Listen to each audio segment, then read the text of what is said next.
we're going to talk about Sir William Blackstone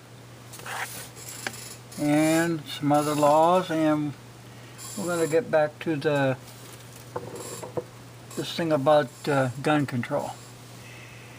Now, this here is the only argument they ever had on the Second Amendment. United States versus Miller, 1939.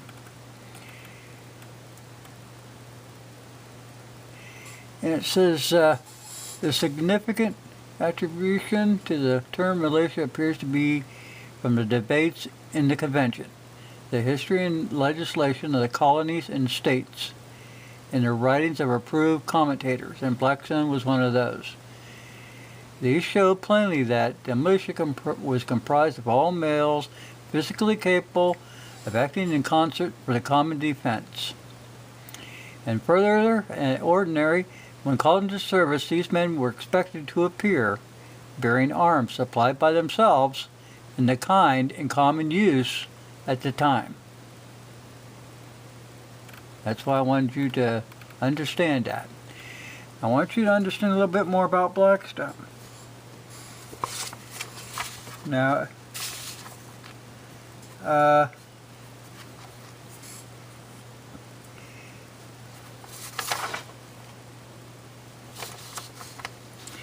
he says, God designed the world to express certain ideas and operate under certain laws, and the theory is called natural law. The influence of Blackstone and other thinkers of similar kind led to familiar founder sentiments, along with the mention of the laws of nature and nature's God in the Declaration of Independence. These laws apply to all humanity.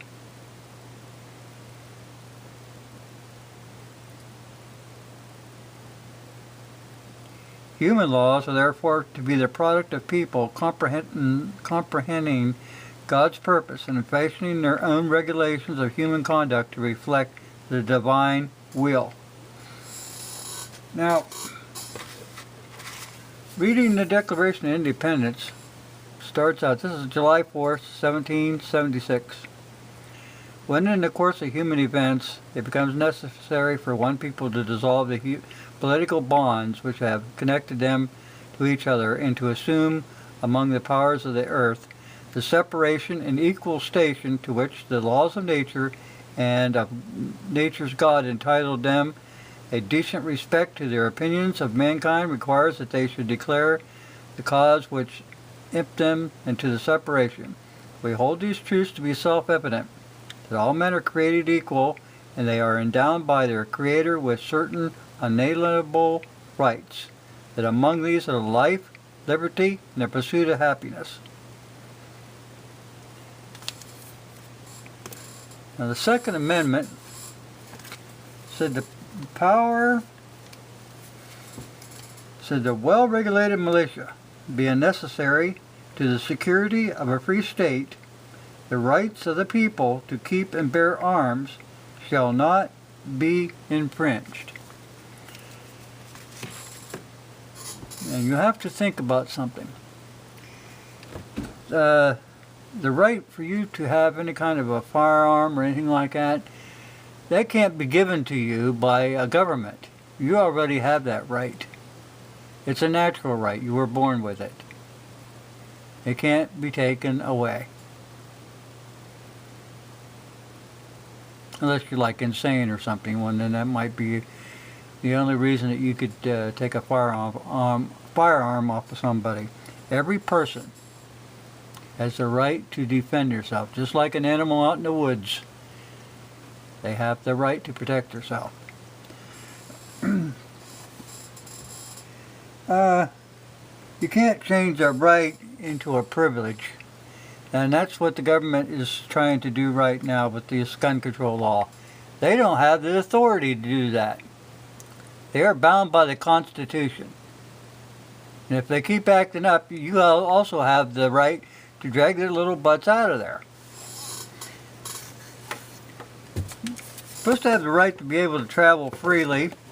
And if you're traveling, you can't always depend on, if you're going from one state to another, for protection. Number one, you're not from that area, and they don't really want to help you. They don't. You're a stranger. They don't know nothing about you. It's kind of like if you call your representative. Okay, say there's an issue you want to get hold of. Maybe it's a national issue, and you go, well, I'll just call the next state over and tell them, give them my views and everything. Since, you know, we're all working together. They're all from the same nation.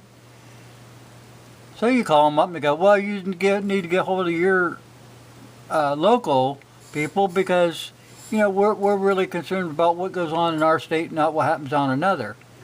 That's why you should have the right to take a firearm with you in any state that you go to, because the only one that you have to count on if something happens is yourself. Period.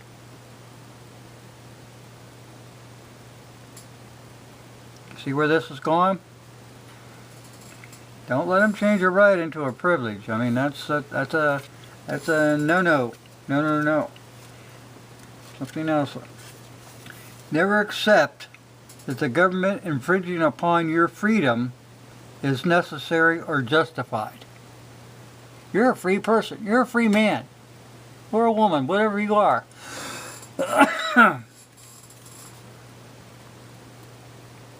They just can't. They can't do that.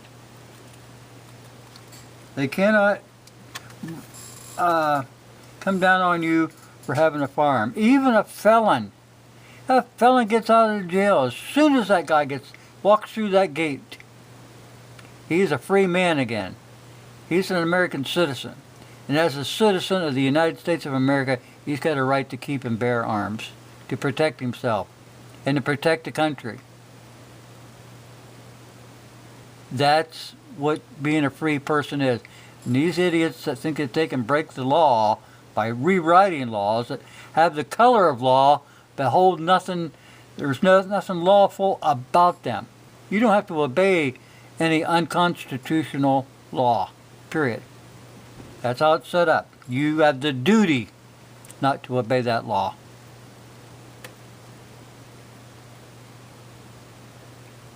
Well, that's about all I got to say tonight, but it was something on my mind. I had to get it out. Thanks for listening.